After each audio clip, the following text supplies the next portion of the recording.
जय माताजी सौने परिश्रमથી પ્રગતિ સુધી પાર્ટ 10 માં આપ સૌનું ખૂબ ખૂબ હાર્દિક સ્વાગત છે। પરિશ્રમથી પ્રગતિ સુધી ના જે અમારો વેબિનાર છે તે વેબિનારની આછેરીય ઝલક એટલે શા માટે વેબિનાર, તો જે શૂન્યમાંથી સર્જન કરનાર જે વિરલ તારલાઓ છે, જે આપણા સમાજનું ઘરેણા સમાન વ્યક્તિત્વ ધરાવે છે, તેમનો લાઈફમાં તેમને જે સંઘર્ષ કર્યો, તેમને વિશે કયા સંઘર્ષમાંથી એ અત્યારે ટોચના શિખરો પર છે, તેના વિશેની સંપૂર્ણ માહિતી એટલે પરિશ્રમથી પ્રગતિ સુધી। આજના આપના જે મહેમાન છે તેમનો આછેરો પરિચય આપી દઉં, વિવરણમાં પરિચય એમની સાથે વેબિનારમાં ચર્ચા કરતા કરતા આપ સૌને સાંભળવા જાણવા મળશે।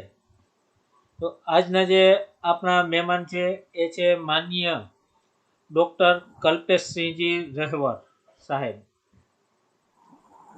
જેમને પાસે ડિગ્રી એટલી બધી છે કે બધી વાંચવા બેસીએ તો પણ ખાસો સમય એમાં જાય। MBBS, DTCD, MPS અને જે વર્લ્ડ હેલ્થ ઓર્ગેનાઇઝેશન એટલે કે WHO વિશ્વ લેવલે જે વેસ્ટર્ન પેસિફિક પ્રાદેશિક કાર્યાલય ફિલિપાઇન્સની અંદર તેમની સર્વિસ છે, અને WHO નું નામ તો આપણે કોવિડ આવ્યું એટલે બધા સાંભળતા થયા અને જાણતા થયા। તો સાહેબની જે કારકિર્દી 27 વર્ષ આ ફિલ્ડમાં છે, તેમાંથી 13 વર્ષ તેઓ 13 વર્ષથી WHOમાં જોઈનિંગ કર્યું છે, અને હાલ તે ફિલિપાઇન્સની અંદર તેમને સેવા આપી રહ્યા છે। તો એમનો સાથે આજે જે લાઈવ ચર્ચા કરશે લાઈવ વેબિનારમાં તે છે બાશ્રી મિત્તલબા વાસુદેવસિંહજી પરમાર, જે મૂડી બેંકની અંદર મહત્વની જવાબદારી સંભાળે છે। બાશ્રી મિત્તલબા માઇન્ડ ટ્રેનર પણ છે અને સાથે સુંદર લેખિકા પણ છે। તો આવો આપણે સૌ મળીએ રહેવર સાહેબને। બાશ્રી મિત્તલબા। જય માતાજી, welcome all of you, thank you so much Gohil sir. Jaydevsinh Gohil sir પણ એક સાયલન્ટ સોશિયલ વર્કર છે અને સમાજની એક વિખ્યાત સંસ્થાના મહામંત્રી પણ છે તેઓ, અને નિસ્વાર્થ ભાવે સમાજ સેવા કરે છે। અને થેન્ક યુ ગોહિલ સર અને રેવર સર। WHO વર્લ્ડ હેલ્થ ઓર્ગેનાઇઝેશનનું ગ્લોબલ હેલ્થમાં શું એની કામગીરી છે? Thank you, Jaydevsinhji and Mittalba, at least for giving me this opportunity to share my experience. And I also would like to thank all the participants, those who took their time out to connect this webinar. હવે હું મિત્તલબા WHO વિશે જાણકારી આપું એના પહેલા United Nations, કારણ કે WHO is a leading health agency within the United Nations system. એક યુએનના બારામાં થોડી એક બેકગ્રાઉન્ડ આપી દઉં। 1945 world war was about two finish, અને એ વખતે જે વર્લ્ડના મેજર કન્ટ્રીઝના લીડર્સ હતા એ બધા એકઠા થયા અને એ વખતે પ્લાન કર્યો કે એક યુનાઇટેડ નેશન્સ નામની એક સંસ્થા જે બધા ઇન્ટર ગવર્મેન્ટલ એજન્સીની સ્થાપના કરવી જોઈએ। એ વખતે એનો એમ એ હતો કે વર્લ્ડ વોર 2માં આપ સૌ લોકોને ખ્યાલ છે કે ઘણી બધી ખુવારી થઈ હતી, લગભગ 5 થી 6 કરોડ લોકોની જાન ગઈ હતી। એનો જે મેજર એમ હતો યુનાઇટેડ નેશન્સની સ્થાપનાનો એ હતો કે વિશ્વમાં શાંતિ કેવી રીતે મેન્ટેન થાય, શાંતિ અને સિક્યોરિટી કેવી રીતે મેન્ટેન થાય, એ એનો મેજર એમ હતો. 24 ઓક્ટોબર 1945માં યુએનનું ચાર્ટર રેટિફાઈ થયું અને એ ડે જે 24 ઓક્ટોબર છે એ આપણે યુએન ડે તરીકે સેલિબ્રેટ કરીએ છીએ. એ જ વખતે અમુક લીડર્સે એક પ્રપોઝલ મૂક્યું કે why do not we have a global health organization. Right sir. એટલે એ સીડ એ વખતે જ એન્ટર થયું હતું લોકોના માઇન્ડમાં અને લગભગ 2 થી 3 વર્ષની અંદર WHO બોર્ન થયો. મીનિંગ દેટ ઇન 1948 7th એપ્રિલે WHO નું કોન્સ્ટિટ્યુશન ફોર્સમાં આવ્યું અને એટલે આપણે 7th એપ્રિલને વર્લ્ડ હેલ્થ ડે તરીકે પણ સેલિબ્રેટ કરીએ છીએ. આપણે ખ્યાલ હશે વર્લ્ડ હેલ્થ ડે ના ઘણા બધા સ્લોગન્સ ને બધું એ વખતે થાય છે. હવે WHO is a global health agency, as I mentioned before. એટલે એનું એક સ્ટ્રક્ચર 3 ટાયર સ્ટ્રક્ચરનું પ્લાન થયું કે એનું હેડક્વાર્ટર જીનીવામાં મારે અત્યારે અને 6 રિજિયન્સમાં એને ડિવાઈડ કર્યું. એક અમેરિકા રિજિયન, એક આફ્રો રિજિયન, એક ઈસ્ટર્ન મેડિટેરેનિયન રિજિયન, એક યુરો રિજિયન, એક સાઉથ ઈસ્ટ એશિયન રિજિયન જેનું હેડક્વાર્ટર દિલ્હીમાં છે અત્યારે આપણે ઇન્ડિયામાં હેડક્વાર્ટર છે. અને 6th region is in western Pacific જેનું હેડક્વાર્ટર ફિલિપિન્સ મનીલામાં છે જ્યાં હું અત્યારે પોસ્ટેડ છું. એટલે આ એનું એક સ્ટ્રક્ચર ડિઝાઇન થયું અને એનું જે મેજર વર્ક છે WHO નું એ નોર્મેટિવ વર્ક છે. Meaning that we develop standards and norms. આપને ખ્યાલ હશે કે એર ક્વોલિટીના સ્ટાન્ડર્ડ હોય કે વોટર ક્વોલિટીના સ્ટાન્ડર્ડ હોય કે પછી ઇસેન્શિયલ મેડિસિન્સનું લિસ્ટ હોય આખું કે દરેક કન્ટ્રીને કઈ કઈ મેડિસિન્સની જરૂરત છે, યા તો પછી કોઈ ડિસીઝની ગાઈડલાઇન્સ હોય અને ડાયગ્નોસિસ કેવી રીતે કરવું, ટ્રીટમેન્ટ કેવી રીતે કરવું, એ બધું ડેવલપ કરવાનું જે ટાસ્ક છે એ WHO નું મેન્ડેટ છે. એટલે this is one of the major mandate of WHO. Second નંબરનું જે મેન્ડેટ છે અમે લોકો રિસર્ચ એક્ટિવિટીઝને કોઓર્ડિનેટ કરીએ આખા ગ્લોબલમાં અને રિસર્ચિસમાંથી જે એવિડન્સીસ પ્રોડ્યુસ થાય એને એનાલાઇઝ કરી અને પછી એ કન્ટ્રીઝને રેકમેન્ડ કરીએ કે આ ડિસીઝમાં આ રીતે પ્લાનિંગ કરવું જોઈએ. એટલે research coordination is our second job. The third one is અમે પ્રોડ્યુસ કરીએ એ કન્ટ્રી લેવલ પર કન્ટ્રી લેવલ પર ગવર્મેન્ટને જે અમારી કન્ટ્રીની ઓફિસીસ છે એ ગવર્મેન્ટને સપોર્ટ કરે ગાઈડલાઇન્સ ઇમ્પ્લિમેન્ટ કરવા માટે અને જ્યારે ગાઈડલાઇન ઇમ્પ્લિમેન્ટ થાય એના પછી અમે ઇવેલ્યુએશન કરીએ એનું. એટલે આ મેજર રોલ છે અને એના પછીનો એક જે સૌથી મેજર જે રોલ કહેવાય એ એક મોનિટરિંગનો છે. Monitoring diseases of public health importance, મતલબ ટીબી, મલેરિયા, HIV, કોવિડ, આ બધા જે ડિસીઝીસ છે એનું મોનિટરિંગ અમારી પાસે. એટલે દરેક કન્ટ્રી ઇન્ટરનેશનલ હેલ્થ રેગ્યુલેશન એક 2005માં ઇનેક્ટ થયું હતું, એના પહેલા પણ હતું પણ 2005માં એને મોડિફાઈ કર્યું હતું. એના થકી દરેક કન્ટ્રી કમ્પલ્સરીલી એ લોકોએ ડેટા WHO ને પ્રોવાઈડ કરવા પડે એન્યુઅલી યા તો જ્યારે પણ WHO ડિમાન્ડ કરે ત્યારે. એટલે અમારી પાસે આખી ગ્લોબલ હેલ્થ ઓબ્ઝર્વેટરી છે.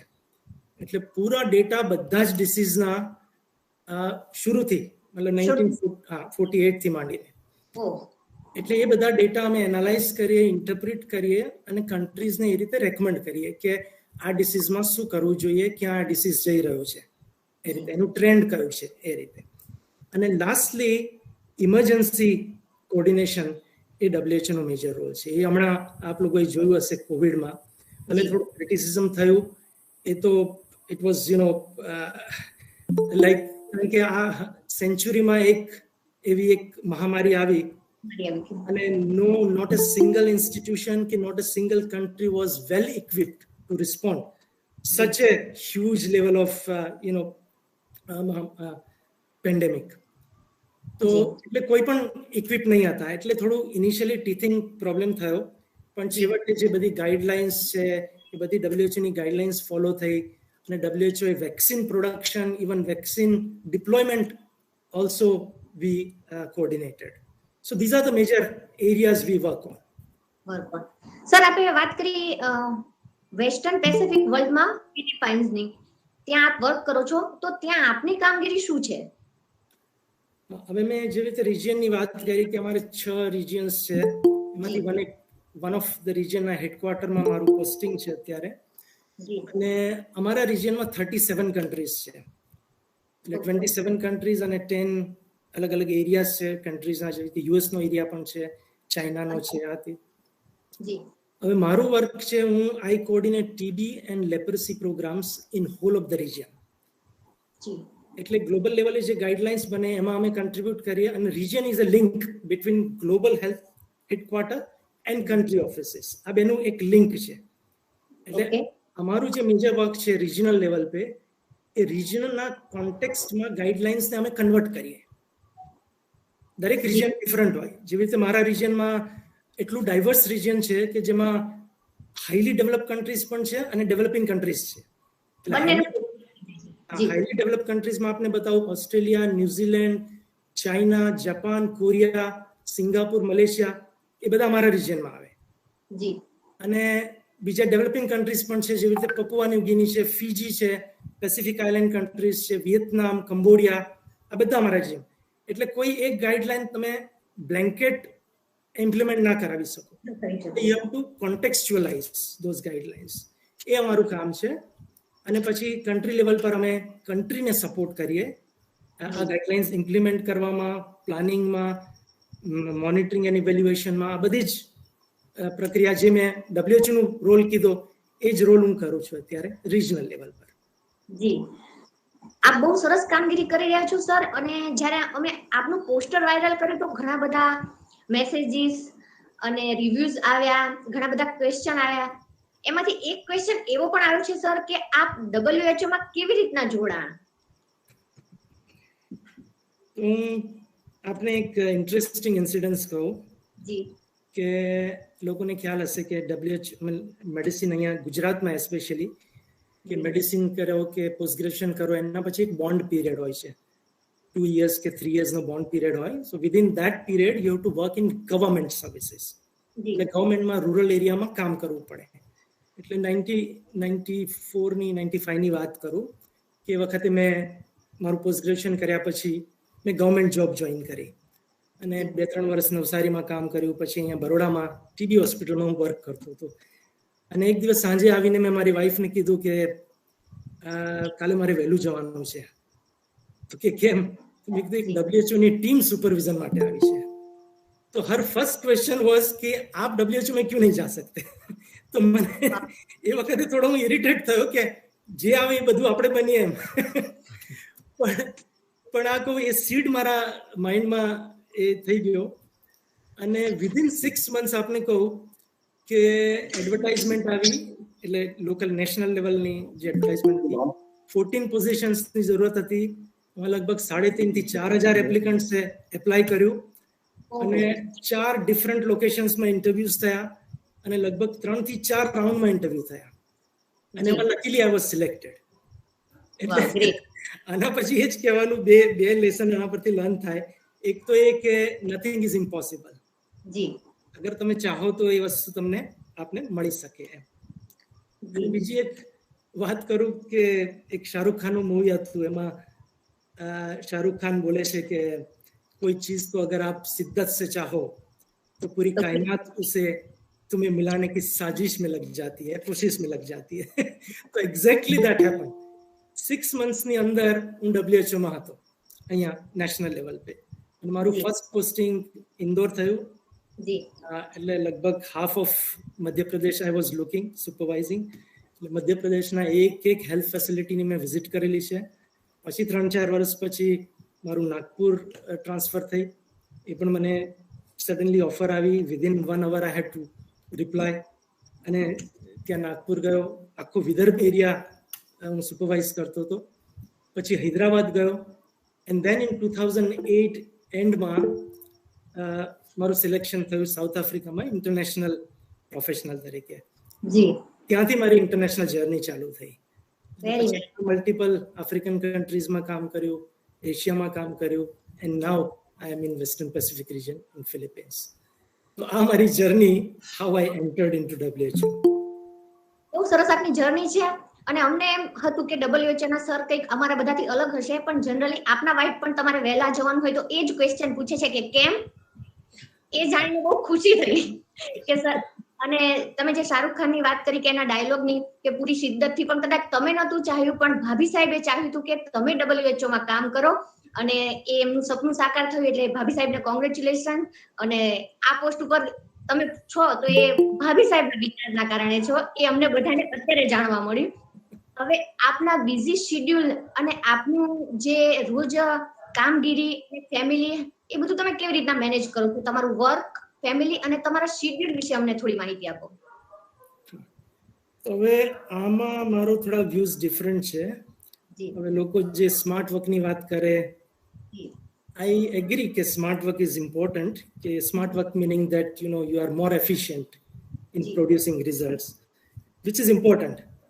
પણ મારું સ્ટ્રોંગ બિલીફ છે કે હાર્ડ વર્કનું કોઈ સબસ્ટિટ્યુટ નથી. અને કોઈ એક્સ્ટ્રાઓર્ડિનરી અચીવમેન્ટ અગર આપને ગેઇન કરવું હોય તો એક્સ્ટ્રાઓર્ડિનરી એફર્ટ મૂકવું જ પડે. અને એક્સ્ટ્રાઓર્ડિનરી એફર્ટ અગર આપ મૂકો, એનો મતલબ એક આસ્પેક્ટ ઓફ યોર લાઈફમાં મૂકો, એનો મતલબ કે આપનો બીજો જે આસ્પેક્ટ છે, ફેમિલી આસ્પેક્ટ છે કે સોશિયલ આસ્પેક્ટ છે, એ કોમ્પ્રોમાઇઝ થાય. This is my belief. અને એગ્રી થવાની જરૂર નથી, પણ અમારો સ્ટ્રોંગ બિલીફ છે. અને હું ક્લેમ નથી કરતો કે મેં બહુ હાઈ અચીવમેન્ટ કર્યું, પણ જે પણ અચીવમેન્ટ મેં કર્યું છે એમાં મારે પણ ઘણું બધું ફેમિલી કોમ્પ્રોમાઇઝ કરવું પડ્યું છે. એટલે હું આપને કહું કે હું જ્યારે સાઉથ આફ્રિકા ગયો, એના પહેલા પણ મારી જે ટ્રાવેલિંગની જોબ હતી, લગભગ almost 15-20 days I was remaining outside of home. પછી તો જ્યારે ઇન્ટરનેશનલ લેવલ પર ગયો ત્યારે ફેમિલી એક જગ્યાએ, અને એક પોઈન્ટ તો એવો હતો કે અમે 3 જણ છીએ ફેમિલીમાં, વાઇફ, એક ડોટર અને હું, ત્રણેય જુદા જુદા કોન્ટિનેન્ટમાં. એટલે ઇવન અમારે વાત કરવા માટે એક ટાઈમ ઝોન નક્કી કરવો પડે. પણ I do not repent for that. Even family પણ રિપેન્ટ નથી કરતી. એકચ્યુઅલી આઈ થિંક એ જે કીધું ને મેં કે this is, I think everyone has to go through. કોઈ પણ હાઈલી સક્સેસફુલ વ્યક્તિને જોઈ લો તો એને એક આસ્પેક્ટ કોમ્પ્રોમાઇઝ થાય જ. થોડું ઘણું એને કોમ્પ્રોમાઇઝ કરવાનું આવે, અને ગમે તેટલું ટાઈમ મેનેજમેન્ટ કરવા જાય તો એક વસ્તુ એને છોડવી પડે છે. અને હવે ક્યારે ભાભી સાહેબ એમ નહીં પૂછે કે કેમ વહેલા કેમ જવાનું છે? અને હું આપને કહું કે હમણાં હું ઇમરજન્સી, જ્યારે આ કોવિડ સ્ટાર્ટ થયો ત્યારે China is in our region. એટલે ચાઇનાથી સ્ટાર્ટ થયું, રાઈટ, કોરોના. અને એ વખતે તો કોઈને ખ્યાલ નહીં હતો કે આ કોવિડમાં કેવી રીતે ડાયગ્નોસિસ કરવાનું, ટ્રીટમેન્ટ કેવી છે, કેવી રીતે પ્રિવેન્ટ કરવાનું, શરૂઆતમાં કોઈને કંઈ ખ્યાલ નહીં હતો. એટલે અમારા રિજન પર તો એટલું બધું પ્રેશર હતું, કારણ કે ચાઇના બિંગ વિધિન અવર રિજન. એટલે અમારે એ વખતે ગાઈડલાઇન્સ પ્રોડ્યુસ કરવાની, જે અમારું નોર્મેટિવ વર્ક છે, અને ગાઈડલાઇન્સમાં we do not have any evidence. Without evidence બધા એવિડન્સ ગેધર કરવાના આ તે. એટલે ઘણા લોકોએ ક્રિટિસિઝમ કર્યું હતું કે આ લેટ કેમ કર્યું, મતલબ WHO was late in telling people કે શું કરવું જોઈએ, શું નહીં કરવું જોઈએ. પણ WHO એક એવિડન્સ બેઝ એજન્સી છે, એટલે અમારે જ્યાં સુધી એવિડન્સ, સફિશિયન્ટ એવિડન્સીસ ના હોય ત્યાં સુધી કોઈ રેકમેન્ડેશન WHO કરી ના શકે. કારણ કે આખા ગ્લોબલ લેવલ પર એનું રેકમેન્ડેશન ફોલો થતું હોય એટલા માટે. એટલે એ વખતે બહુ પ્રેશર હતું, અને એ વખતે મને આ ઇમરજન્સી સેલનો ઇન્ચાર્જ બનાવ્યો હતો ત્યાં વેસ્ટર્ન પેસિફિક રિજનમાં. એટલે ફોર ફર્સ્ટ 6 months. એટલે એ વખતે તો એટલું બધું હેક્ટિક હતું, આપ નહીં માનો કે સવારે 7 વાગ્યાથી રાત્રે 10-11 વાગ્યા સુધી કન્ટિન્યુઅસ વર્ક ચાલે. આટલી બધી કન્ટ્રીઝમાંથી કોલ આવે કે અમે શું કરીએ, આટલા બધા પેશન્ટ છે ક્યાં. એને એ વખતે તો બધા નવા વર્ડ્સ હતા, સેનિટાઇઝેશન, આ બધું નવું વર્ડ્સ હતું. આઇસોલેશન એ બધું. એટલે આ બધું અમારે એ વખતે, એટલે એ શેડ્યુલ પછી આપણો 9 to 5 એ ટાઈપનો શેડ્યુલ મેન્ટેન થાય જ નહીં આમાં. ચેન્જ થઈ જાય. જી.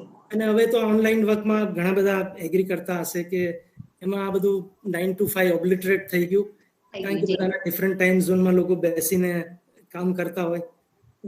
Work life balance is a kind of illusion, એટલે ડિલ્યુઝન ટાઈમ.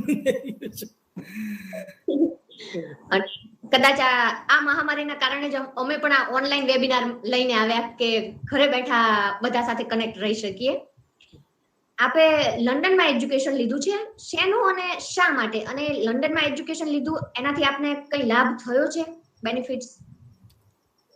હવે હું આપને કહું કે જે રીતે મેડિસિન ફિલ્ડમાં કોઈ હશે અને ખ્યાલ હશે, મેડિસિન ફિલ્ડમાં ક્યાં હોય કે એક તો ક્લિનિકલ એરિયાઝ હોય બધા, એમાં જેમાં આપ પોસ્ટ ગ્રેજ્યુએશન કરો, સ્પેશિયલાઇઝેશન કરો, અને પબ્લિક હેલ્થ ફિલ્ડ હોય જેમાં આપ પોસ્ટ ગ્રેજ્યુએશન કરો.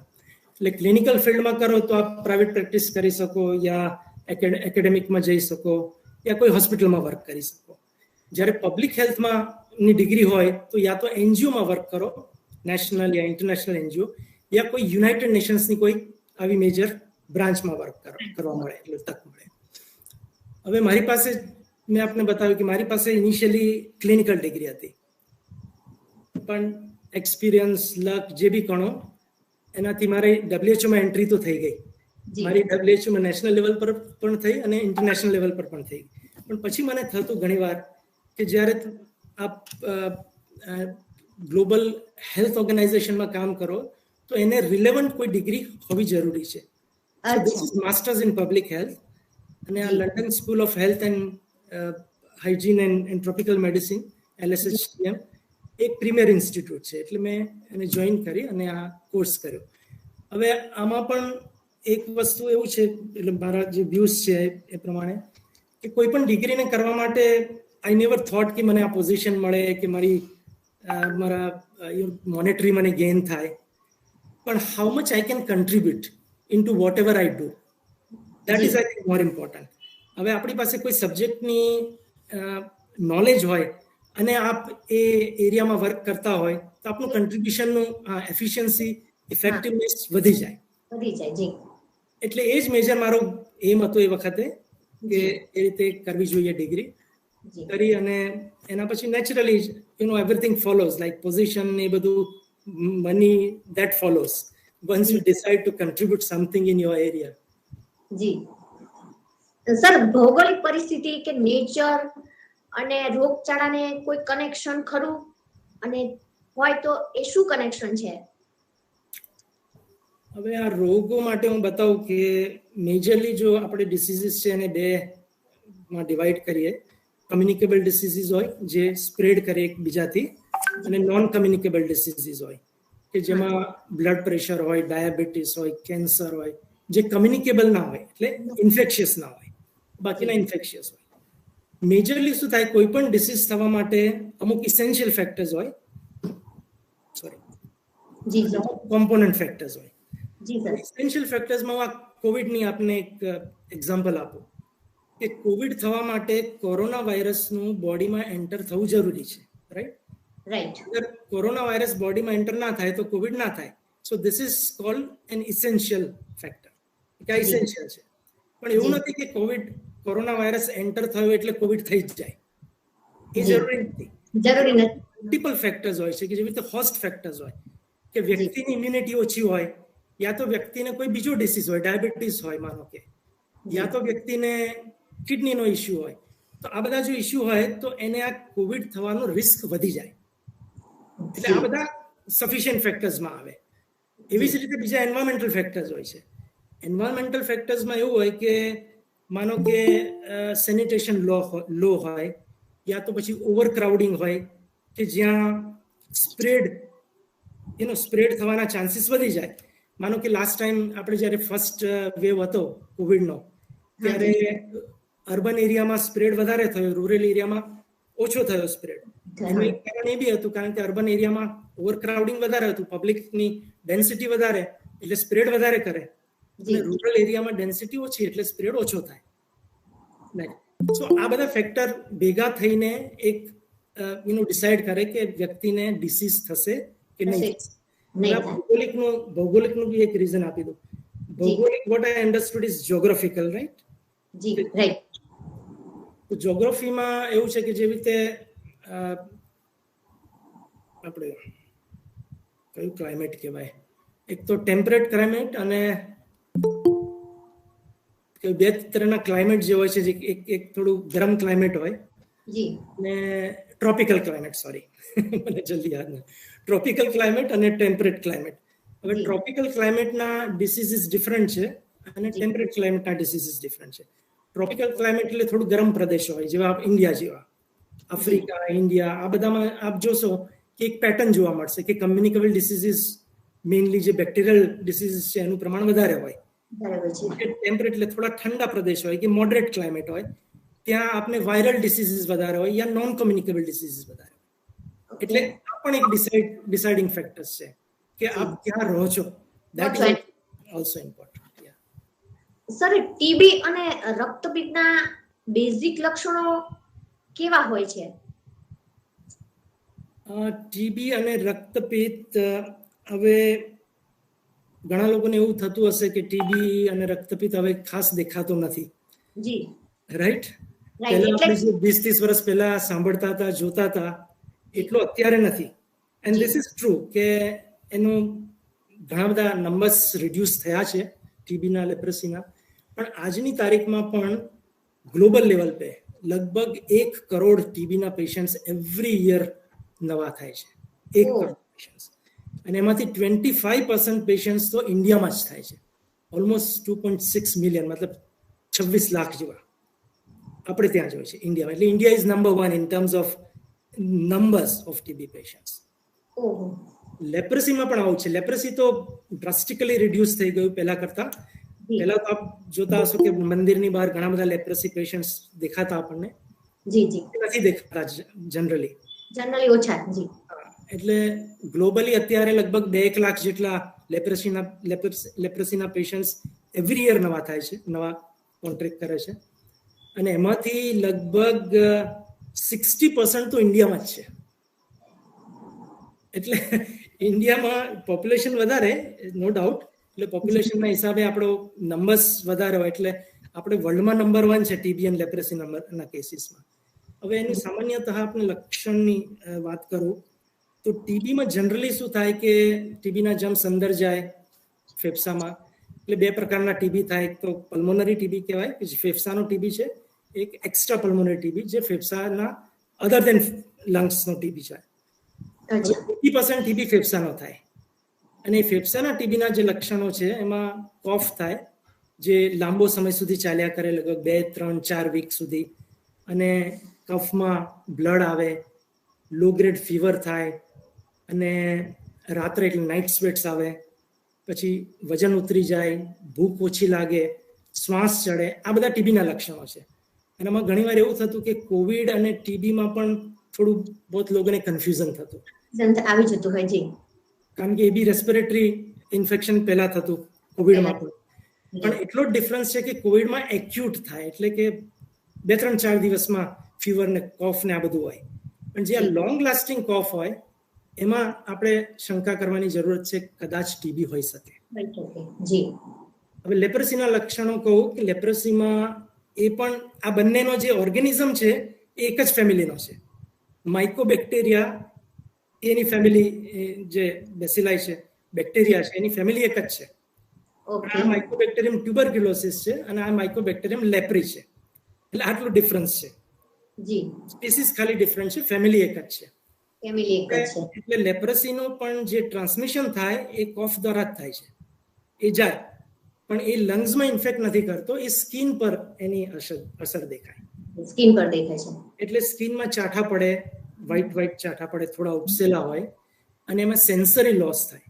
એટલે આપ ટચ કરો ને તો એમાં ખ્યાલ ના આવે, એ સેન્સેશન ના હોય. એ મેજર એના લક્ષણ છે. અને નવ જે આ કાનની બૂટ છે જાડી થઈ જાય, નવ જાડી થઈ જાય. અને પછી અગર ટ્રીટમેન્ટ લાંબો સમય સુધી ના લેવામાં આવે તો ઇવન મસ્ક્યુલર એટ્રોફી થાય, એટલે પૂરી નવ ડેમેજ થઈ જાય. અને લોકોને આ કોન્ટ્રેક્ચર નથી હોતા, કોન્ટ્રેક્ચર થાય. ઘણી વાર ઇવન આંગળા પણ ખરી જાય. આ બધું અગર ટ્રીટમેન્ટ ના કરો તો થાય. પણ અત્યારે ટીબી અને લેપ્રસી બંનેની ટ્રીટમેન્ટ અવેલેબલ છે અને બંને ઓલમોસ્ટ 100% ક્યોરેબલ છે. જી સર, WHO કે આપના દ્વારા ફ્યુચરમાં કે અત્યારે પ્રેઝન્ટમાં કોઈ હેલ્થને લગતા કોઈ પ્લાનિંગ ચાલી રહ્યા હોય કે આપ કરી રહ્યા હોય જે આપ શેર કરવા માંગતા હોય? હવે WHO માં એટલે કોઈ પણ ઓર્ગેનાઇઝેશનની વાત કરું તો સમયના પ્રમાણે એને ચેન્જ થવું જ પડે. એટલે WHO માં પણ ટ્રાન્સફોર્મેશન અમે જ્યારથી સ્ટાર્ટ કર્યું, એસ્ટાબ્લિશ કર્યું ને ત્યારથી સમયાંતરે મિનિંગ 5 years every 10 years કંઈ ને કંઈ ટ્રાન્સફોર્મેશન થાય, કારણ કે આખી સિચ્યુએશન ચેન્જ થાય, ડિસીઝીસનું આખું જે આઉટલુક છે એ બધું ચેન્જ થતું રહેતું હોય છે. એટલે અત્યારની પરિસ્થિતિમાં જોઈએ તો કોવિડને લીધે ઘણું બધું ચેન્જ થવાની શક્યતા છે, કારણ કે આ સેન્ચુરીમાં એક ટાઈપની જે મહામારી આવી એમાં કોઈ પણ, મેં જેવી રીતે આગળ મેન્શન કર્યું કે કોઈ પણ organization was not equipped to respond to such a huge કેલામિટી. તો એટલે અને હવે એક્સપેક્ટ એવું કરે છે કે કદાચ થોડા વર્ષોમાં આવું આવી પણ શકે. તો એના માટે ઓર્ગેનાઇઝેશન કેવી રીતે ઇક્વિપ થાય એનું ટ્રાન્સફોર્મેશન અત્યારે ચાલી રહ્યું છે WHO માં. અને બીજું આપણે કહું કે ઘણા બધા નવા ડિસીઝીસ પણ એડ થઈ રહ્યા છે સમયાંતરે. જેવી રીતે ઇનિશિયલી જ્યારે પહેલા અમે સ્ટાર્ટ કર્યું ત્યારે કોમ્યુનિકેબલ ડિસીઝીસ બહુ જ વધારે હતા, મોસ્ટલી ઇન ડેવલપિંગ કન્ટ્રીઝ. હવે ધીરે ધીરે નોન કોમ્યુનિકેબલ ડિસીઝીસ જેવી રીતે હાઇપરટેન્શન છે, બ્લડ પ્રેશર છે, ડાયાબિટીસ છે, કેન્સર છે, આ બધા ડિસીઝીસનું પ્રમાણ વધી રહ્યું છે. તો હવે એટલે ઓર્ગેનાઇઝેશનને પણ આને રિસ્પોન્ડ કરવાનું માટે સ્કિલ ડેવલપ કરવી પડે. એટલે એ એક છે. ત્રીજી વસ્તુ એવી છે કે જનરલી લાઈફ સ્પેન વધી છે. આ બધાને ખ્યાલ હશે કે પહેલા લોકોની લાઈફ સ્પેન, જ્યારે આપણું ઇન્ડિપેન્ડન્સ થયું 1947માં, ત્યારે આપણી average life span was just 37 years. અને આજે ઓલમોસ્ટ 70 years આપણી ઇન્ડિયાની લાઈફ સ્પેન છે. અને આઉટસાઇડ જે ડેવલપ કન્ટ્રીઝ છે એમાં તો લગભગ 80+ પહોંચી ગયા છે લોકો એવરેજ લાઈફ સ્પેનમાં. એટલે શું થયું છે કે સોસાયટીઝમાં એજિંગ જે પોપ્યુલેશન છે એનું પ્રપોર્શન વધી રહ્યું છે. તો એજિંગ કેર માટે પણ એક વિચારવું પડે, કારણ કે એ લોકોના ડિસીઝીસ આર ડિફરન્ટ, એ લોકોની ટ્રીટમેન્ટ, એ લોકોને ક્યાં કેવી રીતે ટ્રીટમેન્ટ આપી એ બધું પ્લાનિંગ અત્યારથી કરવાની જરૂર છે. અને એટલે WHO માં આ વસ્તુ આની પણ થિંકિંગ થઈ રહી છે, પ્લાનિંગ થઈ રહી છે. લાસ્ટ વન જે લોકો અત્યારે ઘણી બધી વાત કરે છે, ચર્ચા થાય છે, ક્લાઇમેટ ચેન્જ. અને ઘણા લોકોને ક્વેશ્ચન હશે કે આ ક્લાઇમેટ ચેન્જ હેલ્થ પર કેવી રીતે અસર કરે. રાઈટ. તો ક્લાઇમેટ ચેન્જમાં એવું થાય કે જ્યાં જેવી રીતે ટેમ્પરેચર ધીરે ધીરે વધી રહ્યું છે, એવી રીતે જે પહેલા ઠંડા પ્રદેશના રોગ હતા એ જ ઠંડા પ્રદેશમાં હવે અગર ટેમ્પરેચર વધે તો ગરમ પ્રદેશના રોગો ત્યાં એન્ટ્રી મારે. વસ્તુ છે કે ક્લાઇમેટ ચેન્જની વજહથી શું થાય છે કે સુનામી ને આ બધી કેલામિટીઝ બહુ આવે છે, એમાં માસિવ ડિસ્ટ્રક્શન થાય છે. એટલે લોકોનું માસ લેવલ પર માઇગ્રેશન થાય. એટલે કોઈ ટ્રીટમેન્ટ પર હોય, એ લોકોનું માઇગ્રેશન થાય, અને એવી અનહાઇજેનિક કન્ડિશન્સમાં એ લોકોને રેફ્યુજીના ટેન્ટ્સમાં ને આ બધે ત્યાં રહેવું પડે. એટલે બધા આખા ડિસીઝનું પેટર્ન ચેન્જ થઈ રહ્યું છે. એટલે ક્લાઇમેટ ચેન્જ પણ એક બહુ ઇમ્પોર્ટન્ટ એરિયા છે કે જેમાં WHO અત્યારે પ્લાનિંગ કરી રહ્યું છે how to deal with those issues. અને સ્પેશિયલી અમે લોકો જ્યાં કામ કરીએ છીએ પેસિફિક આઇલેન્ડ કન્ટ્રીઝમાં, અત્યારે તો એટલું બધું રિસ્ક છે, અમુક આઇલેન્ડ્સ તો સબમર્જ થઈ જવાના સુનામી. અને ધીરે ધીરે કારણ કે સીનું લેવલ વધી રહ્યું છે, હવે એ લોકોને ઇવેક્યુએટ કરવાનું, આ બધું ઘણું બધું અત્યારે એમાં પ્લાનિંગ છે. સર, WHO માં જોડાવા માંગતા અત્યારના યુવા વર્ગને શું આપ માર્ગદર્શન આપી શકો કે શું ગાઈડ કરી શકો કે જો કોઈ WHO માં જોડાવા માંગતું હોય તો એમને શું કરવું? હવે આમ તો એવું છે કે કોઈ પણ ઓર્ગેનાઇઝેશનમાં આપણે જોઈન થવું હોય તો ઓર્ગેનાઇઝેશન પહેલા તો ઓર્ગેનાઇઝેશનનો મોટો, ઓર્ગેનાઇઝેશનનું વર્ક શું છે અને એને રિલેવન્ટ ક્વોલિફિકેશન આપણી પાસે જોઈએ. રાઈટ. સો એને રિલેવન્ટ ક્વોલિફિકેશન જોઈએ અને એને રિલેવન્ટ એક્સપિરિયન્સ જોઈએ. WHO as I earlier mention કે એ ગ્લોબલ હેલ્થ ઓર્ગેનાઇઝેશન છે, પબ્લિક હેલ્થ ઓર્ગેનાઇઝેશન છે. પબ્લિક હેલ્થની ક્વોલિફિકેશન હોવું જરૂરી છે. અને એટલે જ મેં અગાઉ પણ કહ્યું કે મારે કરવું પડ્યું માસ્ટર્સ ઇન પબ્લિક હેલ્થ માટે જવું પડ્યું. જી સર. એટલે અને એ ડિગ્રી મેડિસિન પછી પણ થઈ શકે અને કોઈ પણ બાયોલોજીના ફિલ્ડમાં જઈને પછી પણ નર્સિંગ કર્યું હોય પછી પણ પબ્લિક હેલ્થની ડિગ્રી પોસ્ટ ગ્રેજ્યુએશન થઈ શકે. જી.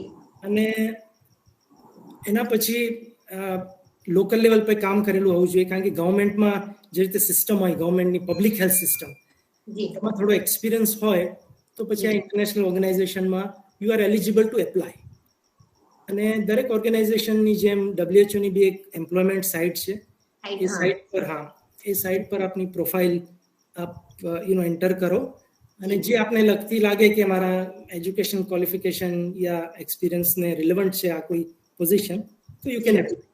હવે એવું છે કે આમાં ખાલી પબ્લિક હેલ્થના એમ્પ્લોઈઝ હોય છે એવું નથી, કારણ કે દરેક ઓર્ગેનાઇઝેશનને અમુક એડમિનિસ્ટ્રેટિવ સ્ટાફ પણ જોઈએ, અમુક ટેકનોલોજી એટલે IT લેવલનો પણ સ્ટાફ જોઈએ. એટલે જે પણ જેને એટલે એન્ટ્રી લઈ શકે છે, એટલે IT લેવલના સ્ટાફ પણ એન્ટ્રી લઈ શકે છે. પણ ઇન્ટરનેશનલ લેવલ પર અગર જોબ જોઈતી હોય તો ઇન્ટરનેશનલ લેવલનું કોમ્પિટિશન ક્રોસ કરવી પડે. હું આપણે આ માધ્યમથી કહેવા માંગુ છું કે કોઈને પણ WHO વિશે વધારે માહિતી જોઈતી હોય યા WHOમાં એન્ટ્રી માટે કંઈ પણ જાતનું સજેશન યા સપોર્ટ જોઈતો હોય તો મને ડાયરેક્ટ કોન્ટેક્ટ કરી શકે છે. જી, thank you so much sir. તમે વાત કરી કે આવી રીતના WHO ની વેબસાઇટ ઉપરથી માહિતી મળી શકે છે અને કોઈ પણ કામ હશે તો આપ હેલ્પ કરશો, એના માટે થેન્ક યુ. અમે આ વેબિનારની તૈયારી શરૂ કરી એના લગભગ 4થા કે 5મા જ એપિસોડમાં ગોહિલ સરના ઘરે એક મેડિકલ ઇશ્યુ હતા અને એક લાઈવ વેબિનારનું કમ્પ્લીટ પ્લાનિંગ થઈ ચૂકેલ હતું. પછી અમે ગોહિલ સરને કીધું કે આપણે કેન્સલ કરી દઈએ, એટલે ગોહિલ સરે એમ કીધું કે ના આપણે કન્ટિન્યુ રાખશું, હું હોસ્પિટલ હોઈશ ને તો પણ હું જોઈન્ટ થઈ જઈશ, હું મેનેજ કરી લઈશ. કારણ કે આપણે પોસ્ટર્સ ને લિંક ને બધું વાયરલ થઈ ગયું હતું, ગેસ્ટને તકલીફ પડે, ઓડિયન્સને પણ તકલીફ પડે, કારણ કે એ બધા રાહ જોતા હોય કે આ એપિસોડની. પછી અમે કોઈને પણ કીધા વગર એ એપિસોડ 4થો કે 5મો જે હતો એ એપિસોડ કન્ટિન્યુ રાખ્યો અને કોઈને પણ ખબર ન પડવા દીધી કે ગોહિલ સર ઘણા ટેન્શનમાં હતા અને છતાં એપિસોડ સારી રીતે સમાપ્ત થયો. આ અમારા પ્રોગ્રામનું એક સિક્રેટ હતું જે અમે શેર કર્યું. હવે સર આપ પણ આપની લાઈફનું કે જોબનું એવું સિક્રેટ જે આપે ક્યાંય શેર નથી કર્યું એ અહીંયા અમારા પ્રોગ્રામમાં શેર કરો. સિક્રેટ કરતા એક થોડું શું ડિફરન્ટ આન્સર આપું કે સિક્રેટિવ સ્ટેટ કે કન્ટ્રી જે મેં વિઝિટ કરી હતી એનું થોડું ઇન્ફોર્મેશન આપું કે મેં એવી 2 મેજર કન્ટ્રીઝમાં વર્ક કર્યું છે કે જે હાઈલી સિક્રેટિવ કન્ટ્રીઝ છે. એમાં એક એરિટ્રિયા, જેમાં મેં લાંબો સમય થોડું વર્ક કર્યું. એ આફ્રિકાની it's like North Korea of Africa. એક નાની કન્ટ્રી છે, ઇથિયોપિયાથી ડિવાઈડ થયેલી કન્ટ્રી 90sમાં. અને એક કન્ટ્રી નોર્થ કોરિયા જે મેં વિઝિટ કરી હતી કપલ ઓફ યર્સ બિફોર. એ એટલો યુનિક એક્સપિરિયન્સ હતો કે મને એવું થાય કે અહીંયા શેર કરું એ એક્સપિરિયન્સ મારો. કે નોર્થ કોરિયા તો બધાને ખ્યાલ હશે કે એનું કનાસા થોડા અંતરે હાઉ હી બિહેવ્સ. તો બધાને સર નહીં હોય, આપ થોડું જણાવો તો બધાને ખ્યાલ હશે. જી. તો એટલે હું જ્યારે ત્યાં ગયો હતો એ કન્ટ્રીમાં, ત્યારે એરપોર્ટ પર આપ જાઓ ને એટલે પહેલા તો મોબાઈલ ને જે બધા કોમ્યુનિકેશનના ઇન્સ્ટ્રુમેન્ટ્સ હોય એ આપણે સરેન્ડર કરવા પડે. એટલે મોબાઈલ સરેન્ડર કરી દો એટલે એકવાર એન્ટ્રી મારો મીન્સ કે you are completely disconnected with outside world. Any population પણ એવી જ છે, એ લોકોને આઉટસાઇડ વર્લ્ડ સાથે કોઈ કનેક્શન જ નથી એ પોપ્યુલેશન. એટલે આપ પણ અંદર જાઓ એટલે કમ્પ્લીટલી ડિસ્કનેક્ટ થઈ જાઓ. હવે હું જ્યારે એરપોર્ટ ઉતર્યો ત્યારે 2 ગવર્મેન્ટના જે એમ્પ્લોઈઝ હતા એ મને પિક કરવા આવ્યા. આઈ વોઝ નોટ અવેર, મતલબ મને કંઈ ખ્યાલ જ નથી, કોઈને ઓળખતો નહીં હતો. એટલે એ લોકો એમની વ્હીકલમાં લઈ જાય આપને.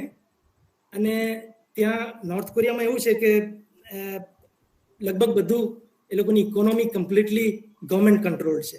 એટલે hotels, restaurants, everything is under government control. એટલે એ લોકોની એક હોટલમાં મને લઈ ગયા, ત્યાં મને રૂમ આપ્યો અને મારી બાજુની રૂમમાં આ 2 જણ જે આવ્યા હતા સ્પાય, એ લોકોએ રૂમ લીધો. અચ્છા. અને હું ત્યાં લગભગ 2 મહિના રહ્યો હતો. 2 મહિના એ લોકો પણ રહ્યા ત્યાં. અચ્છા જી. અને જ્યારે હું સવારે બ્રેકફાસ્ટમાં જાઉં ત્યારે એ લોકો મને ફોલો કરે, અને હું જ્યાં બેઠો હોય ત્યાંથી એક થોડું ડિસ્ટન્સમાં ટેબલ પર એ લોકો બેસે. લંચ કરવા જાઉં તો લંચમાં બી એ જ રીતે એ લોકો ફોલો કરે. અને હું મારી ઓફિસ જાઉં WHO ની, ત્યારે એ લોકો ઓફિસની બહાર 7 થી 8 કલાક બેસી રહે, જ્યાં સુધી હું બહાર ના આવું ત્યાં સુધી. એટલે એ લોકો વોચ કરે કે આપણે કોઈને કમ્યુનિકેટ તો નથી કરતા એમ. કોઈ પણ લોકલ વ્યક્તિ સાથે એ લોકો આપણને કમ્યુનિકેટ ના કરવા દે, કોઈ લોકલ ઓફિસમાં આપણને જવા ના દે. એટલે એવું લાગે કે આપણે કોઈ એક મોટી જેલમાં આવી ગયા એમ. અને એવું લાગે કે જાણે આપને કિડનેપ કરીને લઈ જવામાં આવ્યા આવે.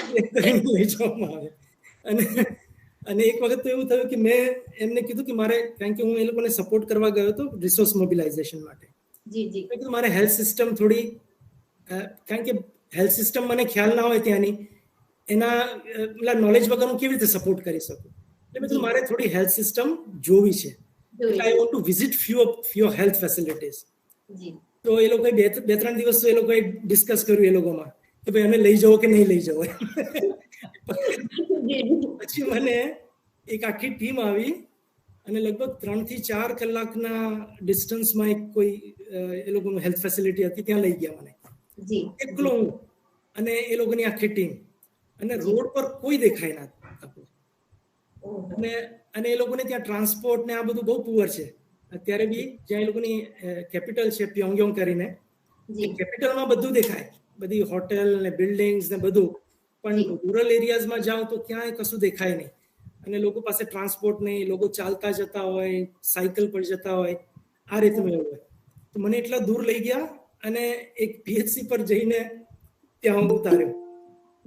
અને ત્યાં કોઈ પણ પેશન્ટ નહીં. એટલે they don't want me to connect to any patient even. આખી હોસ્પિટલ ખાલી એમ્પ્લોઈઝ, અને એમ્પ્લોઈઝ ઇલેબોરેટ જમવાનું ને આ બધું બનાવ્યું હતું મારા માટે. અને સમહાવ એ લોકોને ઇન્ડિયન્સ પ્રત્યે થોડી સારી ભાવના છે. એટલે અને એક તો એ લોકોનું કોરિયન લેંગ્વેજ આપણને ખ્યાલ ના હોય, અને આપણું ઇંગ્લિશ એ લોકો જાણે નહીં, એટલે ઈશારામાં વાત થાય. અને પણ એ લોકો મને હક કરીને કે ઇન્ડિયા કોરિયા બ્રધર્સ, એટલે ભાઈ છે એમ. ઘણા બધા એક્સપિરિયન્સ થયા ત્યાં. વેરી ઇન્ટરેસ્ટિંગ સિક્રેટ તમે શેર કર્યું સર. અને થેન્ક યુ ઓડિયન્સ. ઘણા બધાના મેસેજ આવે છે અમારું ક્યારે આવશે, એટલે અમારી પાસે લિસ્ટનું ઘણું બધું લાંબુ લિસ્ટ છે, અને મહિનામાં લગભગ અમે કોશિશ કરીએ છીએ કે 2 થી 3 એપિસોડ કરીએ, અને 100 થી વધારે નામનું લિસ્ટ અમારી પાસે છે. એટલે કદાચ અમે મહિનામાં બે એપિસોડ કરીએ તો પણ 12 મહિનામાં ફક્ત અમે 24 જણાને જ લઈ શકીએ. એટલે બધા થોડી ધીરજ રાખજો, અને બધાનું નામ અને બધાના એપિસોડ નેક્સ્ટ અલગ ફિલ્ડના અમે લેવા માંગીએ છીએ. જેમ આ સરનું લીધું, સોશિયલ વર્કરનું લીધું, બિઝનેસમેનનું લીધું. એટલા માટે અલગ ફિલ્ડના દરેક વ્યક્તિને મોકો મળે, એટલે બધા જ સોશિયલ વર્કનું એક સાથે અમે લઈ ન શકીએ. એના માટે સોરી, અને બધા અમારા સાથે કનેક્ટ રહેજો. Thank you. Jaydevsinh Gohil sir, please. સાબરકાંઠામાંથી ના એક ગામડામાંથી નીકળેલ યુવાન, WHO જે 37 દેશની અંદર કામ કરતા હોય, અને તેમાં એક સેવા આપવાનો જે મોકો મળે અને ત્યાં જોબ કરવી, અને એ પણ આપણા ગુજરાતીને, અને એમાંય ખાસ કરીને રાજપૂતને, એટલે ખૂબ જ ગર્વ અનુભવીએ છીએ. રેવર સર, આપને એક ક્વેશ્ચન હું કરું. અમે આજે આ આપણો એપિસોડ છે એ 10મો એપિસોડ છે, તો અમારું આ આયોજન આપની દ્રષ્ટિએ કેવું લાગ્યું એ જણાવશો? હાજી, actually, this is really a wonderful initiative. અને especially કે આ જે બે જનરેશન્સને લિંક કરવા માટેનું જે પ્લેટફોર્મ આપે પ્રોવાઈડ કર્યું છે એ ખરેખર સરાહનીય છે. મેનલી જે એક જનરેશન છે જેણે કંઈક અચીવ કર્યું છે, કારણ કે એજમાં મોટા છે, એવું નથી કે ભાઈ એ લોકો કંઈક હાયર છે. Because of age you achieve something, એક અચીવર્સ જે છે, અને એક જે જનરેશન જે અત્યારે સ્ટાર્ટ કરી રહી છે, તો એ લોકોને આઈ થિંક આ કન્વર્સેશનમાં ઘણું બધું શીખવા મળે. અને મેં જે પહેલા જ કીધું કે નથિંગ ઇઝ ઇમ્પોસિબલ, કંઈ પણ એચીવ કરી શકાય છે. અને એચીવમેન્ટમાં તો એવું છે કે આપ અગર એવી ઈચ્છા રાખો કે આપને કંઈક કન્ટ્રીબ્યુટ કરવું છે તો આપ એચીવ કરી જ લો, અને એના પછી પોઝિશન અને મની ફોલોસ. અને આ અત્યારે જે આપે પ્લેટફોર્મ પૂરું પાડ્યું છે એનાથી મને પણ ઘણા બધા કનેક્શન મળ્યા. ઘણા વખત પછી હું રાજપૂત સમાજના પ્લેટફોર્મ પર આવી રીતે બોલ્યો છું. એ ખરેખર આપને આભાર આપનો. અને બીજું એક ખાલી મારે એક સજેશન આપવું હતું કે અત્યારે આપની લિસ્ટમાં તો ઘણા બધા લોકો છે, અને ફરીથી નંબર આવતા બી ઘણા વર્ષો લાગશે. પણ એટલે કોઈ પણ ઇનિશિયેટિવ આપણે સ્ટાર્ટ કરીએ ત્યારે બહુ થોડા એન્થુઝિયાઝમમાં હોય, જનરલ વાત કરું છું, અને પછી ટાઈમ જાય પછી એક કોમ્પ્લાસન્સી સેટ થાય કે પછી આપણને થોડું રિલેક્સ થાય, અને ઘણા બધા ઇનિશિયેટિવ આવી રીતે ડાય ડાઉન થતા હોય છે. હું નથી માનતો કે આપના એબલ લીડરશિપમાં એ ડાય ડાઉન થાય, પણ એવું છે કે થોડા વખતે જેવી રીતે મેં ઓર્ગેનાઇઝેશનની વાત કરી કે આપણે સમયાંતરે એની રિફોર્મ્સ કરતા રહીએ, એવી રીતે આ ફોર્મેટ પણ થોડો ચેન્જ થતો રહે તો લોકોની નવીનતા આમાં રહેતી રહે. એટલે માઇનર સજેશન છે. અમે ધ્યાન આપશું એમાં. આપના સજેશન પર અમે પૂરતું ધ્યાન આપીશું. અને ડાઉન ને બદલે સર અમારું તો એવું છે, અમે સ્ટાર્ટ કર્યું ને ત્યારે એવું નક્કી કર્યું હતું કે મહિનામાં એક વેબિનાર કરશું. તેના બદલે પછી 20 દિવસે થયો, 20 દિવસમાંથી 15 દિવસ એટલે એટલા થતા જઈએ છીએ કે હવે તો 10 દિવસ થાય ને ત્યાં જો અમે કદાચ ને વેબિનાર ના કરીએ ને તો આપણા જે હિતેશુઓ છે, બરાબર છે, જે આ એમના ફોન સામેથી આવે, નંબર તો હવે વાયરલ થઈ ગયા છે અમારા મિત્તલભાઈ કે તમારા આપણે ઓલો વેબિનાર ક્યારે કરવાનો. એટલે એક્ટિવ જ જઈશું, અને શક્ય એટલા વધુ મહેમાનો, અને ખાસ કરીને જે આજની યુવા પેઢી મહેનત કરે છે, પણ એ મહેનતમાં એને બેસ્ટ વે, સારો રસ્તો, યોગ્ય રસ્તો એ આપ જેવા માર્ગદર્શક જ બધા દર્શાવી શકે. અને એ જ અમારો પ્રયાસ છે કે ઘર બેઠા બધાને કોન્ટેક કરી શકીએ. આજે ઘણા બધા મહાનુભાવો આગળના વેબિનારમાં જેમને ભાગ લીધો છે એવા મહેમાનો, પ્લસ અમુક એવા રાજપૂત સમાજના તારલા કહેવાય કે જે પહેલા વેબિનારથી લઈ અને 10મા વેબિનારમાં પણ એવો કોઈ પણ એનું અગત્યનું કામ હોય, બરાબર, એકાદી વખત ચાલો બેઠા, 2 વખત બેઠા, પણ અમારું તો પાછું કાંઈ ટાઈમ ટેબલ છે નહીં કે ભાઈ આટલી ડેટે જ અમારે વેબિનાર કરવાનો. અમે 10 દિવસે 12 દિવસે જ્યારે પણ વેબિનાર કરીએ ત્યારે દર વખતે હાજર હોઈએ. એ બધાનો પણ હું પરિશ્રમથી પ્રગતિ સુધીની ટીમ વતી જે મહેમાનો છે, મહાનુભાવો છે, એ બધા અલગ અલગ કન્ટ્રીમાંથી જોડાયેલા છે, એ બધા, અને જે પહેલા વેબિનારથી લઈ અને અમારને સતત હાજર રહે અમને ઉર્જા પૂરી પાડે છે, એ બધા જ વડીલો, મિત્રો, બાસરીઓનો દિલથી ખૂબ ખૂબ આભાર. હવે સર આજે જે જોડાયેલા છે તેમાંથી કોઈએ રેવર સર સાથે વાત કરવાની હોય, કંઈ ક્વેશ્ચન હોય તો એ પોતાનું માઇક અનમ્યુટ કરી અને વાત કરી શકે છે. હેલો, જય માતાજી. અવાજ આવે છે મારો? હાજી, જય માતાજી. જય માતાજી બધાને. અવાજ આવે છે ને મારો? કલ્પેશજી, જય માતાજી. જય માતાજી. first of all, heartily congratulations to you for being part of WHO. Thank you. Because there are very few Rajput who are associated with such a respected organization. And you are one of them, so heartily congratulations for being part of WHO. I have two questions regarding WHO.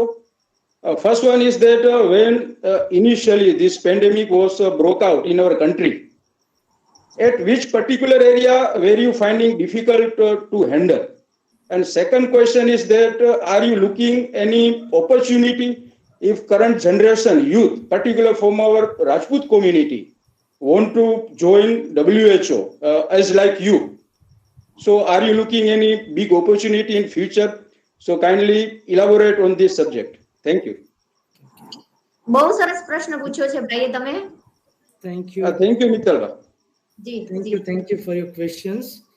ને first question કે pandemic ઇન્ડિયામાં ક્યાં difficult હતું એમ જી હવે ડિફિકલ્ટમાં તો દરેક જગ્યા જ્યાં ઓવરક્રાઉડિંગ હતું જેવી રીતે અર્બન એરિયાઝમાં જ્યાં સ્લમ એરિયા હોય કે જ્યાં હેલ્થ ફેસિલિટી જલ્દી અવેલેબલ ના હોય એ બધા એરિયાઝમાં જનરલી ડિફિકલ્ટ હતું. મેઇનલી એક કારણ એ કે એનું ટ્રાન્સમિશન બહુ ફાસ્ટ થાય અને બીજું કે હેલ્થનું એજ્યુકેશન થોડું ઓછું હોય એટલે જનરલી એ લોકો હેલ્થ ફેસિલિટીને એપ્રોચ ના કરે એટલે હેલ્થ સિસ્ટમે પબ્લિક પાસે જવું પડ્યું ઇનિશિયલી. અને ઇનિશિયલી આમે ઇવન ગ્લોબલ લેવલ પર પણ અન્ડરસ્ટેન્ડિંગ આ રોગની ઘણી ઓછી હતી એટલે મેજર જે એના પ્રિવેન્શન પાર્ટ હતો એને જ અમે વધારે મહત્વ આપ્યું હતું કે માસ્ક પહેરો કે ડિસ્ટન્સ મેન્ટેન કરો કે જેને આ લક્ષણો દેખાય એને આઇસોલેટ કરી લો અને જેને રેસ્પિરેટરી ઇશ્યુઝ હોય એને ઇમિડિયેટલી એડમિટ કરો. અને ફર્સ્ટ વેવ તો થોડો ઠીક હતું કારણ કે આપણે મતલબ ઇનિશિયલ પીરિયડમાં લોકડાઉન કર્યું હતું માર્ચની આજુબાજુ આપણે લોકડાઉન કર્યું હતું એટલે એમાં નંબર્સ બહુ ઓછા હતા એ વખતે.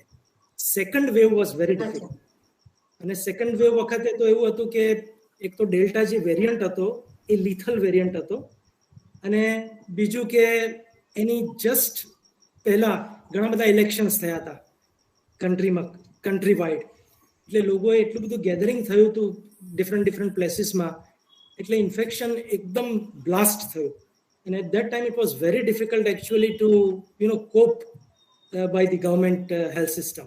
અને પ્રાઇવેટને પણ રોપ કરી. Initially private system was not ready.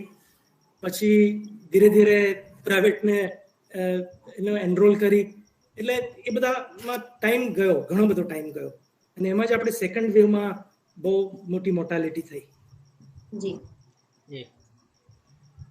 thank you sir. My second question was that are you looking any opportunity if someone from our community want to join WHO, then would you suggest anything regarding this? Definitely. Actually હું તો not only Rajput પણ કોઈ પણ Indian હોય એને પણ હું support કરું મારા લેવલથી જે પણ થઈ શકે એટલો સપોર્ટ. અત્યાર સુધી જે મારી 25 યર્સની WHO ની 20 years ઓલમોસ્ટ WHO એટલે અહીંયા લગભગ 7-8 વર્ષ નેશનલ લેવલ પર અને લગભગ 13-14 વર્ષ ઇન્ટરનેશનલ લેવલ પર. પણ જેને પણ કોઈ પણ જાતની જરૂર હોય તો એઝ એન ઇન્ડિયન તો મેં હેલ્પ કરી જ છે અને રાજપૂત હોય તો ના કરીએ એવું બને જ નહીં. પણ એટલે હું કહું છું કે મને ઇન્ડિવિજ્યુઅલ પણ કોન્ટેક્ટ કરી શકો કોઈ પણ ટાઈમે અને મારાથી જે બનતી હેલ્પ કરે. હવે તો છે ને ઘણીવાર ઘણી બધી ફેર સિસ્ટમ થઈ ગઈ એમ્પ્લોયમેન્ટ માટેની. રેફરન્સથી ઘણું બધું વર્ક થાય છે એ પણ એક રિયાલિટી છે અને એટલે રેફરન્સ તો ડેફિનેટલી આપી જ શકાય. ઓકે સર ક્ષત્રિય સમાજના દરેક વ્યક્તિમાં આ ગુણ છે કે એવું નહીં કે ફક્ત રાજપૂત સમાજના ભાઈઓ કે બહેનો કોઈ પણ જ્ઞાતિના ભાઈઓ કે બહેનોને કંઈ પણ હેલ્પની જરૂર હોય તો એ ખુશી કરવા તૈયાર છે. એમાંનો ગુણ આપે દર્શાવ્યો કે એઝ એ ઇન્ડિયન કોઈને પણ જરૂર હોય તો હું હેલ્પ કરીશ. એના માટે બી થેન્ક યુ. દર્શનસિંહજી જય માતાજી. ડોક્ટર કેમ છો? હા બસ મજામાં. Jaydevsinh, we are on a right track. અને એક વાત આપને કહું કે કલ્પેશજી is proud of our community and our nation. અને ફિલિપાઈન્સમાં કંઈક દીકરાઓ આપણા ફસાયા હતા ઇન્ડિયાના, અને કિશોરસિંહ ઝાલાએ એક ફોન કર્યો મને ને એમને વાત કરી, અને બધા દીકરા દીકરીઓને ફિલિપાઈન્સમાં કોવિડમાંથી એમને ઇન્ડિયાની અરેન્જમેન્ટ કરી આપી હતી. એટલે ઘણું બધું કામ કરે છે. અને જયદેવસિંહ, આપ આ મેડિકલ ને બી એક જોઈન કર્યું તો આપણે કલ્પેશસિંહ નો ટ્વાઇસ ના યર લાભ લઈએ એવું કઈ કમિટમેન્ટ લેવું પડશે આપને. જી 100% સર. જય માતાજી. જય માતા. બીજા કોઈ? મંદસોર થી પણ મારા ઇનલોઝ ને ત્યાંથી પણ ઘણા બધા જોઈન થયા છે. હા, જય માતાજી. હા, જય માતાજી. જય માતાજી. જય માતાજી. જીવસો હુકમ. જય માતાજી. વજેસ નાખે હું હુકમ બે. હા જી. હુકમ હુકમ.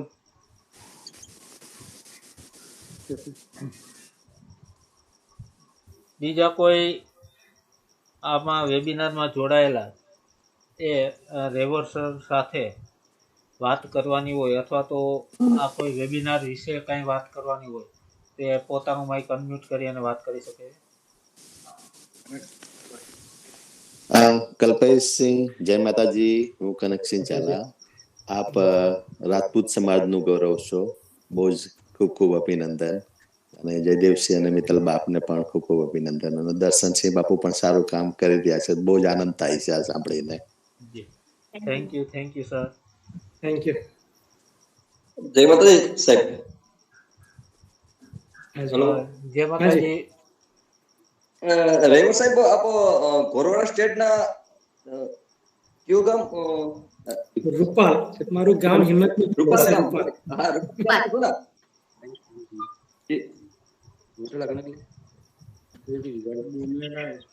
અવાજ કપાય છે, આપ ફરીથી બોલો ને. આપનું માઇક અનમ્યુટ કરો ભાઈ. માઇક અનમ્યુટ કરો. હાજી જી. વિક્રમસિંહજી.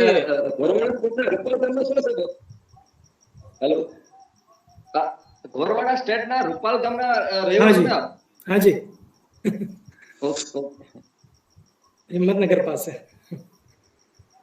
સાહેબ, રવિવાર અટક પણ પરમારમાંથી પડેલી છે. પરમારમાંથી પડેલી. કરેક્ટ. Okay okay, ready. વિક્રમસિંહભાઈ કન્ટિન્યુ કાયમ આપણા દરેક વેબિનાર જોઈન કરે છે. કનકસિંહ ઝાલા બાપુ યુએસએ થી એમના બિઝી શેડ્યુલમાં સમય આપે છે, અને એ પણ ઘણી બધી સોશિયલ એક્ટિવિટી કરે છે. એમના દીકરીબા પણ યુએસએ આર્મીમાં જોઈન થયા છે, એટલે પણ આપણા સમાજનું ગૌરવ છે. દર્શનસિંહજી સોલંકી સાહેબ પણ એક એપિસોડ ચૂક્યા નથી. જી જી, ઘણા બધા એવા છે જે રેગ્યુલર એટેન્ડ કરે. મારું ઇન્સ્પિરેશન દાદાભાઈ જ છે. દાદાભાઈ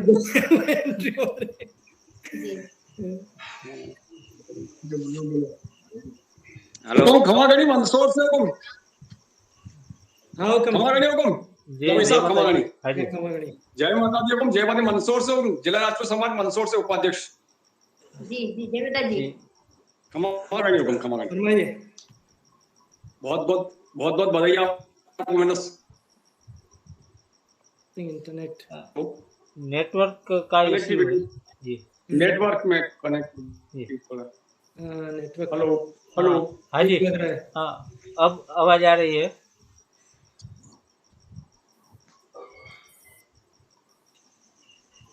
हाँ जी। हेलो, जय माता दी। जय माता जी। जी गोयल बोल। जी जय माता जी। जय माता दी। जय माता जी। હા, મેં આ વેબિનારમાં આજે ડબલ્યુએસઓ નું બહુ શાંતિથી આમ સમજણ મળી છે કે આવી રીતે દર શનિવારે વેબિનાર રાખો એટલે મજા આવે. ચોક્કસ આપણે સજેશનને ધ્યાનમાં રાખશું, અને આપને ગમ્યું એના માટે થેન્ક યુ. હા, જય માતાજી. જય માતાજી.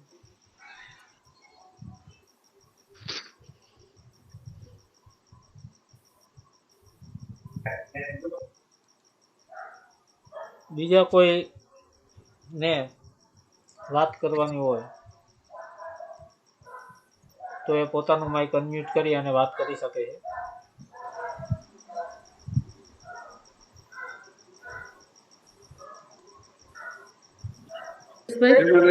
અભિનંદન, જય માતાજી. સરસ સેમિનાર આપ્યો. સરસ આગળ વધો અને સરસ મજામાં ને અમે બધાએ જોયો હો ને.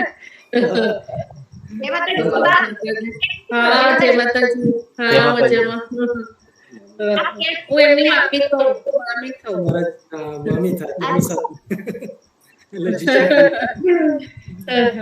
જીજા તો આમ ભાઈ થાય મારા. સરસ સેમિનાર આપ્યો. આપતા રહેજો બધાને માર્ગદર્શન.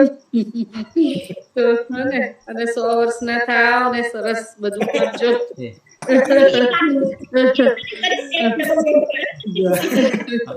ખૂબ ખૂબ આભાર. બસ થેન્ક યુ. જય માતાજી. જય માતાજી. જય માતાજી. હું જીતેન્દ્રસિંહ જાડેજા બોલું છું બોટાદથી. હાજી. ખાસ તો પ્રોગ્રામ તો સરસ છે, પણ ડોક્ટર રેવર સાહેબને એક ધન્યવાદ એ બાબતના કે આટલા વર્ષથી વિદેશમાં રહેવા છતાં જે ગુજરાતીમાં આપનો જે કમાન્ડ રહ્યો અને સરસ રીતે ગુજરાતીમાં બધાને જે માહિતી આપીને એ બદલ ખૂબ ખૂબ ધન્યવાદ. કારણ કે જનરલી બહાર ગયા પછી છે ને લોકો ઇંગ્લિશ પ્રત્યે વધારે કમાન્ડ રાખતા થઈ જાય છે, છતાં આપનો જે પ્રયાસ ગુજરાતી ભાષા પ્રત્યે રહ્યો એ ખૂબ સરાહનીય છે. એ બદલ આપને ખૂબ ખૂબ ધન્યવાદ. Thank you. જય માતાજી. ખૂબ આભાર. જય માતાજી. જય માતાજી. જય માતાજી. આ તો રેવર સાહેબ થી ખૂબ ખૂબ પ્રભાવિત થયેલો. પેલા એવું લાગતું હતું કે સાહેબ WHO માં છે, એમની સાથે કેવું, પણ એકદમ નેચરલ શુદ્ધ ગુજરાતી. આજનો વેબિનાર ખૂબ સરસ રહ્યો. રેવર સાહેબ ખૂબ ખૂબ ધન્યવાદ. Thank you very much. ખૂબ ખૂબ આભાર. મહાવીરસિંહજી. જય માતાજી સર્વને. જય માતાજી. શ્રીલંકાથી મૂળગામ શ્રીલંકા તમે વચ્ચે હાલે પૂના જયેન્દ્રસિંહ જાડેજા નટુપાલ શ્રીલંકાના ભત્રીજા બોલો. જી જય માતાજી. સારો પ્રોગ્રામ, આપણો પ્રોગ્રામ જોઈને આનંદ થયો. Thank you so much. આપણી મહેનત છે જયદેવસિંહ, એમની મહેનત ખૂબ સરસ મહેનત કરી રહ્યા છે. ખૂબ ખૂબ આભાર. જય માતાજી. હવે કોઈ વાત કરવાની હોય તો એ એકાદ મિનિટમાં જ પોતાનું માઇક અનમ્યુટ કરી અને વાત કરે, નહીંતર આપણે આજનો જે વેબિનાર છે એની પૂર્ણાહુતિ તરફ જઈએ.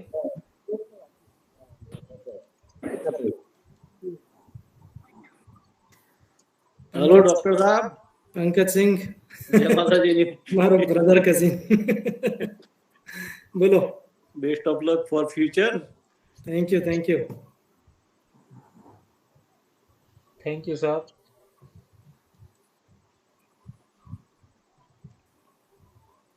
તો આજનો વેબિનાર મિતલબા પૂર્ણતાના તરફ. તો આજે પરિશ્રમથી પ્રગતિ સુધી ભાગ 10માં જોડાવા બદલ હું જયદેવસિંહ ગોહિલ પરિશ્રમથી પ્રગતિ સુધીની ટીમ વતી આપ સૌનો હૃદયપૂર્વક ખૂબ ખૂબ આભાર માનું છું. અને નેક્સ્ટ થોડા જ સમયની અંદર કોઈ આવી જ મહાન જે આપણો રાજપૂતોનું ગૌરવની એક નવી જ કલગી સાથે નવા જ વ્યક્તિત્વને આપ સૌની સાથે જોડીશું અને દર હર હંમેશ જોડતા રહીશું. એ જ સાથે જય માતાજી, જય ભવાની. જય માતાજી. જય માતાજી બધાને. જય માતાજી બધાને.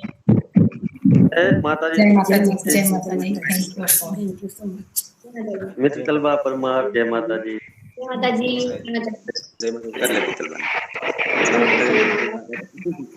જય માતાજી.